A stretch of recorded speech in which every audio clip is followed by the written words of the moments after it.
Hello everybody, this is Arpan Jain. Welcome you all in Arpan Jain chemistry classes, जहां अभी आप पढ़ रहे हो ऑर्गेनिक केमिस्ट्री, हर एक रिएक्शन का मैकेनिज्म।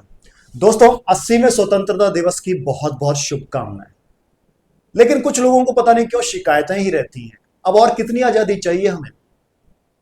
रेप, मर्डर ऐसे संगीन जुर्म करने के बाद भी अगर कोई छाती चौड़ी कर कर बाहर बेल पर घूम रहा है तो इसे आजादी ही तो कहेंगे। घूसखोरी में पकड़े जाने के बाद अगर कोई मुख्यमंत्री बन रहा है तो इससे ज्यादा आजादी और कहां मिलेगी? सोशल मीडिया के ऊपर अश्लील कंटेंट डालकर आगे आने वाली नस्लों को खराब कर देना और उससे पैसे कमाना, इससे ज्यादा आजादी और आपको कहां मिलेगी? सड़क पर जाते हुए कहीं पे भी कचरा फेंक देना, गंदगी कर देना, थूक देना, पेशाब कर देना, अपनी चलती हुई गाड़ियों में से चिप्स के पैकेट बाहर उड़ाना, गंदी बोतलें बाहर उड़ाना, ये आजादी ही तो है। जो विद्यार्थी कभी जिसने लैब का मुंह नहीं देखा, पूरे साल कभी लैब में नहीं गया, डम्मी स्टूडेंट है, उसके 30 में से 30 नंबर जा रहे हैं प्रैक्टिकल्स के अंदर, तो ये आजादी और हमें कहां मिलेगी? तो ऐसी अगर आजादियों के ऊपर मैंने बात करी तो ये मेरा वीडियो कभी खत्म नहीं होने वाला। इस देश के अंदर हमें बहुत आजादी मिल चुकी है, लेकिन मैं आगे आने वाली जनरेशन से, यानी कि 10th 11th 12th जो स्टूडेंट्स हैं, जो अभी पढ़ रहे हैं, उनसे जरूर ये पूछूंगा कि क्या आपको यही आजादी चाहिए या इसमें कुछ तब्दीलियां करना चाहते हो? तो चलिए चलते हैं हम हमारे मेन टॉपिक की तरफ। प्रेपरेशन मेथड ऑफ ईथर हम पढ़ रहे थे, 4 प्रेपरेशन मेथड हो चुके हैं, अब ये है 5वां। चलिए समझिए इस रिएक्शन को। Preparation of ether from haloalkane and dry silver oxide. You can prepare ether from haloalkane and dry silver oxide. The topic is involved in 12th JEE NEET. चलिए समझते हैं क्या है ये रिएक्शन। हाँ जी, पहले तो ये जो ड्राई सिल्वर ऑक्साइड है, यही क्यों, मॉइस्ट क्यों नहीं, इसके अंदर पानी क्यों नहीं यूज कर सकते, इसको वेट क्यों नहीं यूज कर सकते, बिल्कुल एंड में समझेंगे।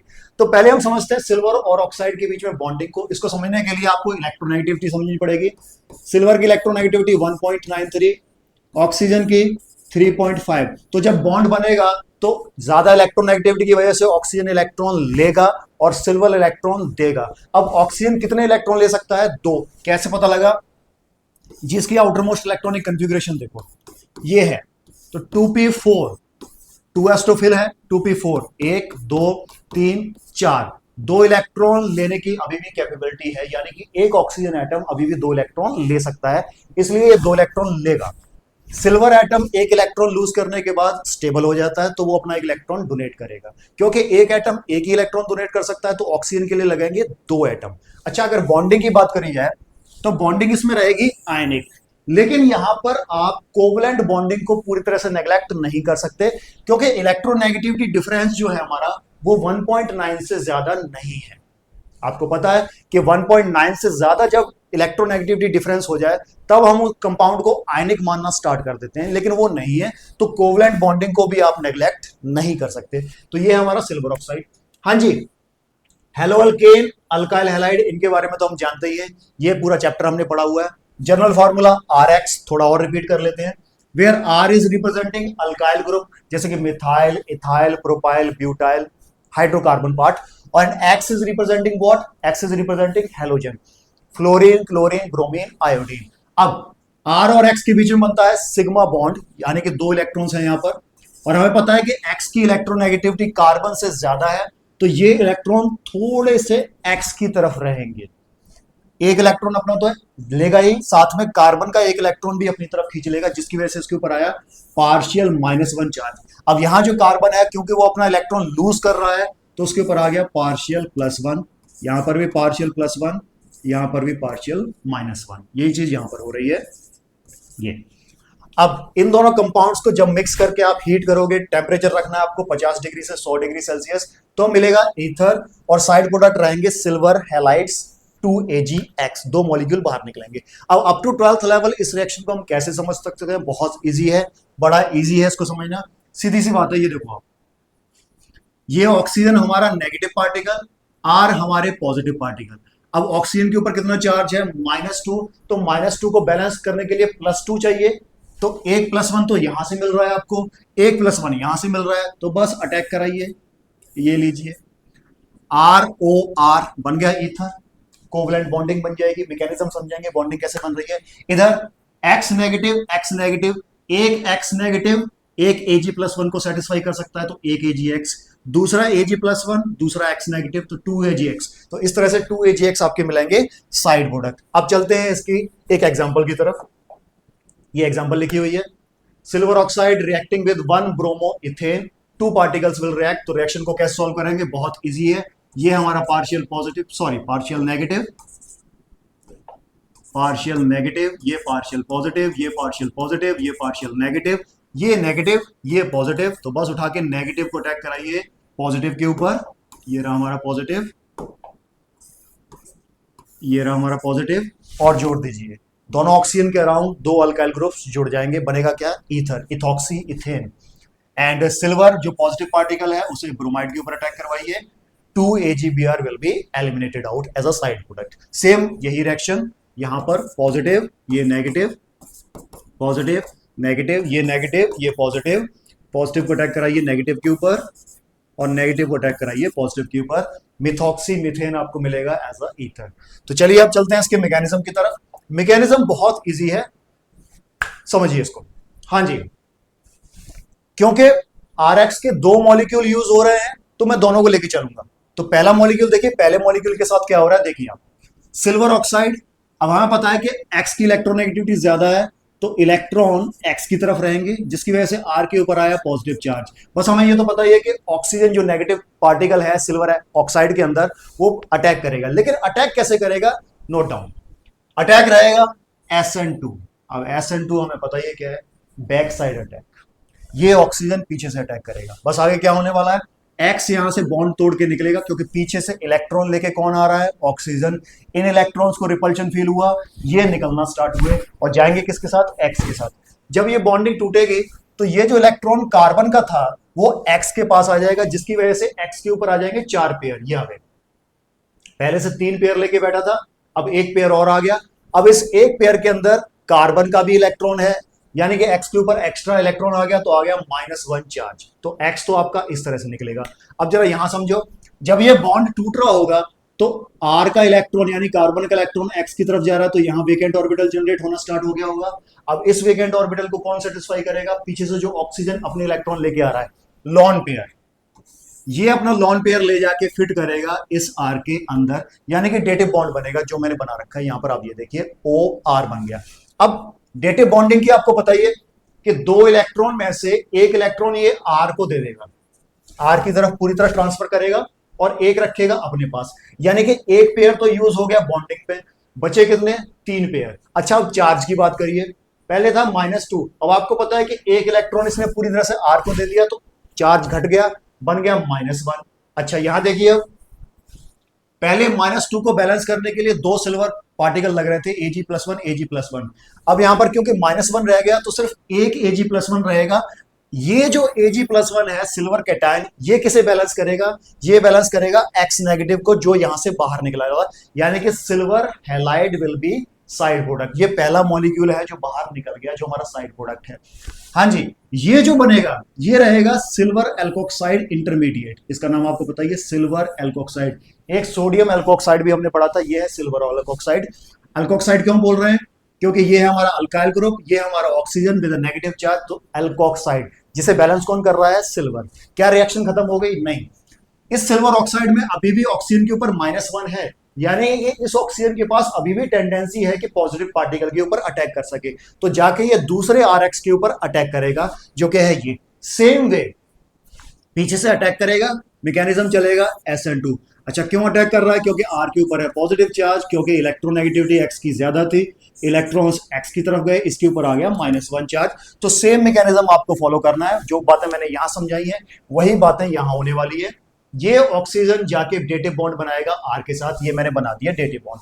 अब देखिए, अब 3 पेयर थे, अब तीसरा पेयर ये यूज करेगा यहां बॉन्डिंग बनाने में, और उस पेयर में से 1 इलेक्ट्रॉन R को दे देगा। अब इसने 1 इलेक्ट्रॉन R की तरफ दे दिया, तो उसका -1 खत्म, देखिए यहां न्यूट्रल हो गया, और कितने पेयर रह गए, यहां पर 2 पेयर रह गए, बन गया ये ईथर। अब क्योंकि ये न्यूट्रल हो चुका है, तो सिल्वर तो इसके साथ ज्वाइन करेगा नहीं, ये सिल्वर कहां जाएगा, इसे खोज है माइनस पार्टिकल की, तो माइनस पार्टिकल कौन सा है हमारे पास, ये वाला X नेगेटिव।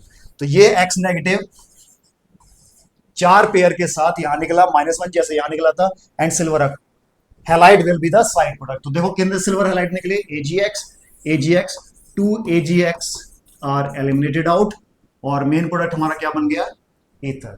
तो ये है पूरा मैकेनिज्म, बहुत ही इजी मैकेनिज्म है। अब चलते हैं अगले इंपॉर्टेंट पॉइंट्स की तरफ। हाँ जी, इस रिएक्शन में इंपॉर्टेंट पॉइंट समझो। अगर आपको ये रिएक्शन करवानी है और ईथर प्रिपेयर करना है, तो हमारा जो अल्काइल हैलाइड है वो कैसा होना चाहिए।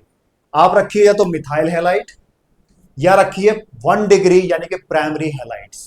आप अगर 2 डिग्री एंड 3 डिग्री रखोगे तो दिक्कत आएगी। क्या दिक्कत आएगी समझ लीजिए, ये लिखा हुआ है यहां पर, methyl and 1 degree alkyl halide ether will be the major product. In case में ईथर रहेगा मेजर प्रोडक्ट, क्योंकि रिएक्शन आपकी किससे चल रही है, SN2 से। लेकिन अगर आपने 2 डिग्री और 3 डिग्री ले लिया ना, तो एल्कीन बनेगा मेजर प्रोडक्ट, यहां ईथर नहीं बनेगा, एल्कीन बनना स्टार्ट हो जाएगा, क्योंकि रिएक्शन आपकी चलेगी एलिमिनेशन मैकेनिज्म से, E1 से। क्यों, ऐसा क्यों है, ये एग्जांपल मैंने लिखी हुई है। ये जो अल्काइल ग्रुप आप देख रहे हो, अल्काइल हैलाइड, ये है 3 डिग्री अल्काइल हैलाइड। अब आपको पता है कि इस कार्बन के ऊपर पॉजिटिव चार्ज है जो X से जुड़ा हुआ, और X के ऊपर है नेगेटिव, क्योंकि इलेक्ट्रॉन जो है X की तरफ चले गए थे। इसके ऊपर कौन अटैक कर रहा था, ऑक्साइड O, सिल्वर वाला। ये सिल्वर ऑक्साइड के साथ जो ऑक्सीजन आया है, ये अटैक कर रहा था पीछे से। लेकिन क्योंकि ये 3 डिग्री है, आपको पता है 3 डिग्री में यहां क्राउडिंग, यहां क्राउडिंग, यहां क्राउडिंग, क्राउडिंग की वजह से हमारा ऑक्सीजन बेचारा पीछे से अटैक कर ही नहीं सकता, यानी कि SN2 मैकेनिज्म नहीं होगा, यानी कि सब्स्टिट्यूशन नहीं हो सकती। ये प्रॉब्लम आएगी 2 डिग्री में, 3 डिग्री में। मैकेनिज्म ये है इसका मैकेनिज्म। अब मान लो 3 डिग्री मैंने ले रखा है यहां पर, तो पहले मॉलिक्यूल के साथ देखो क्या हो रहा है। अब पीछे से अटैक तो वो कर नहीं सकता। अब ये रिएक्शन कैसे चल रही है, ये E1 मैकेनिज्म से चलेगी। अब आपको पता ही है E1 मैकेनिज्म, पिछली वीडियोस में भी हमने डिस्कस किया हुआ है, चलिए समझ लेते हैं। ये हमारा 3 डिग्री हैलाइड मैंने यूज किया हुआ है। तो पहला स्टेप क्या, यहां से X बॉन्ड तोड़ के निकलेगा, ऑब्वियसली इलेक्ट्रॉन अपने साथ लेके जाएगा, तो ये निकलेगा X नेगेटिव। यहां पर तो 3 पेयर, अब चौथा पेयर लेके जाएगा।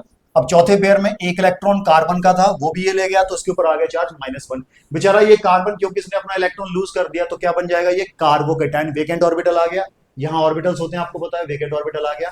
अब इस वेकेंट ऑर्बिटल को साथ के साथ कौन स्टेबलाइज करेगा, ये चीज हमने पढ़ी हुई है, बीटा कार्बन। कैसे, हाइड्रोजन से बॉन्ड को तोड़कर यहां शिफ्ट करेगा। ये है वेकेंट ऑर्बिटल, ये 2 इलेक्ट्रॉन आ गए यहां पर, तो बॉन्ड बन जाएगा, ये बन गया बॉन्ड, कंपाउंड बनेगा alkene, first molecule of alkene.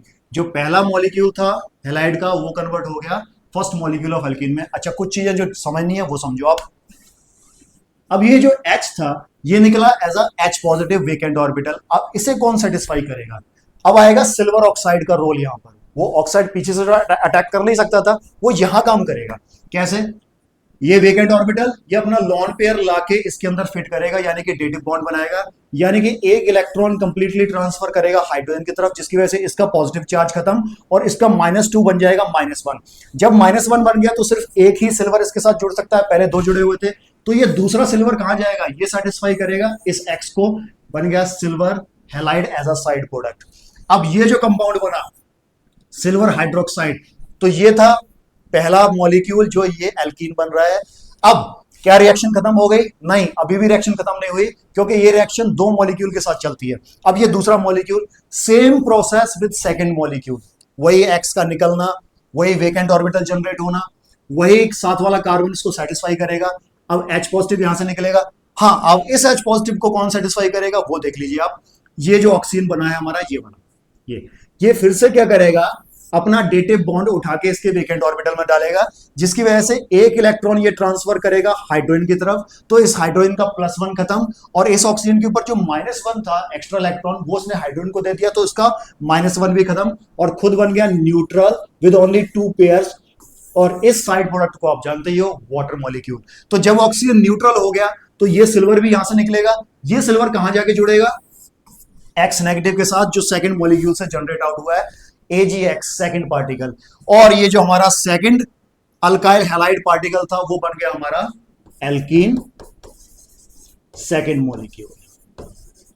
कहने का मतलब, यहां 2 alkyl halide, tertiary alkyl halide, 2 alkene molecule generate करेंगे, एक वाटर मॉलिक्यूल जनरेट करेंगे और दो सिल्वर हैलाइड जनरेट करेंगे इस तरह से।